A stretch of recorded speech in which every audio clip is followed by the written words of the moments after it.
दंगल में आप सभी का स्वागत है। मैं हूं आपके साथ चित्रा त्रिपाठी। यूपी के मुख्यमंत्री योगी आदित्यनाथ के अब्बाजान वाले बयान को लेकर राजनीति के शोले फूट रहे हैं। अब्बाजान के नाम पर योगी लगातार पिछली सरकारों को तुष्टीकरण के मुद्दे पर घेर रहे हैं और अब की बार उन्होंने आरोप लगाया है कि अब्बाजान कहने वाले गरीबों का राशन हजम कर जाते थे। इसीलिए आज दंगल में कुछ सीधे सवाल पूछेंगे। सवाल होगा कि क्या 2022 के यूपी चुनाव का असली मुद्दा हिंदू मुसलमान ही होगा? क्या 5 साल यूपी सरकार चलाने के बाद भी विपक्षी दलों के खिलाफ मुस्लिम तुष्टीकरण का बीजेपी का कार्ड कारगर होगा? सबका विश्वास का नारा भी बीजेपी जोर शोर से लगाती है, लेकिन क्या सिर्फ सरकार का यह स्लोगन भर है? और क्या विकास के मुद्दे से पार्टियां फिर यूपी चुनाव में दूर भागेंगी? इन सारे सवालों को हम उठाएंगे। उसके पहले यह महत्वपूर्ण रिपोर्ट देखिए। अब्बाजान कहने वाले राशन हजम कर जाते थे।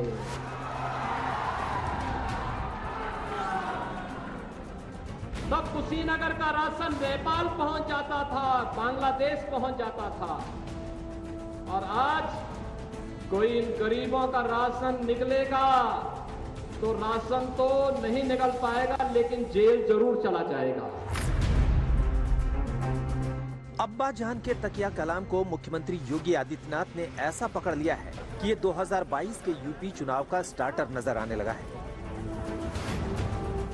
पहले इन गरीबों की नौकरी पर अब्बाजान कहने वाले डकैती डाल देते थे। योगी ने सबसे पहले पंचायत आज तक के कार्यक्रम में सियासी तर्कश से अब्बाजान शब्द निकालकर समाजवादी पार्टी के नेता अखिलेश यादव पर निशाना साधा था। अखिलेश यादव जी मंच पर थे, उन्होंने कहा कि कुछ चीजों का क्रेडिट ये सिर्फ सरकार लेती है, शिलान्यास हमने किए, काम हमने किए, उद्घाटन करने योगी जी पहुंच गए। देखिए, वो सच बोल रहे हैं कि हमने कहा था कि रामलला हम आएंगे, मंदिर वहीं बनाएंगे, ये हम ही ने कहा था। और हमने कितना सच किया है। आज जब अयोध्या में राम जन्मभूमि के भव्य मंदिर निर्माण का कार्य शुभारंभ हो चुका है, उनके अब्बाजान तो कहते थे कि हम परिंदा भी पर नहीं मारने देंगे।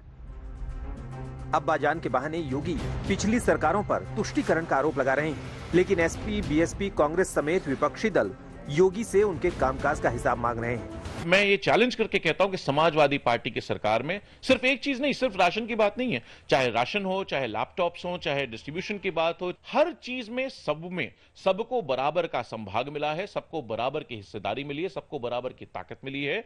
ये इस प्रकार की जो भाषा बोलकर लोगों के अंदर ये विभेद पैदा करना, ये उचित बात नहीं है। असली बात है विकास की। विकास में ये सरकार फेल हो गई है योगी जी की। पूरे चुनाव को सांप्रदायिक स्थिति में लाने का प्रयास है, और मैं समझता हूं इस बार नौजवानों ने पूरा मन बना लिया है।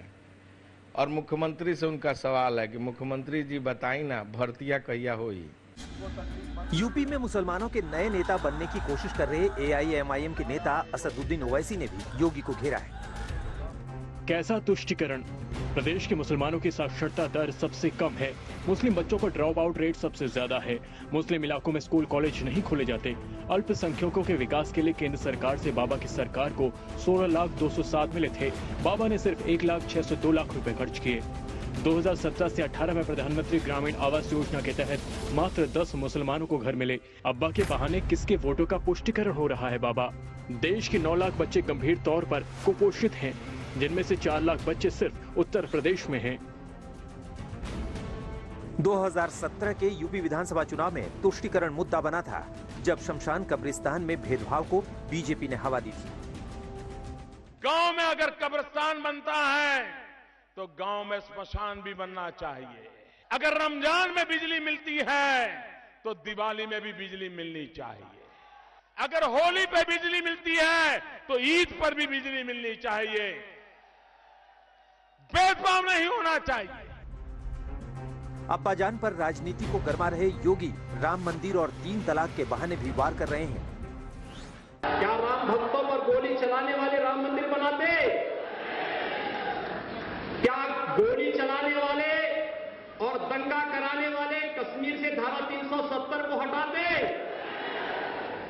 तालिबान का समर्थन करने वाले क्या 3 तलाक को रोकते? 2022 का यूपी चुनाव अभी 6 महीने दूर है और राजनीति का ये अंदाज आने वाले दिनों का ट्रेलर दे रहा है। लखनऊ से समर्थ श्रीवास्तव के साथ आज तक ब्यूरो।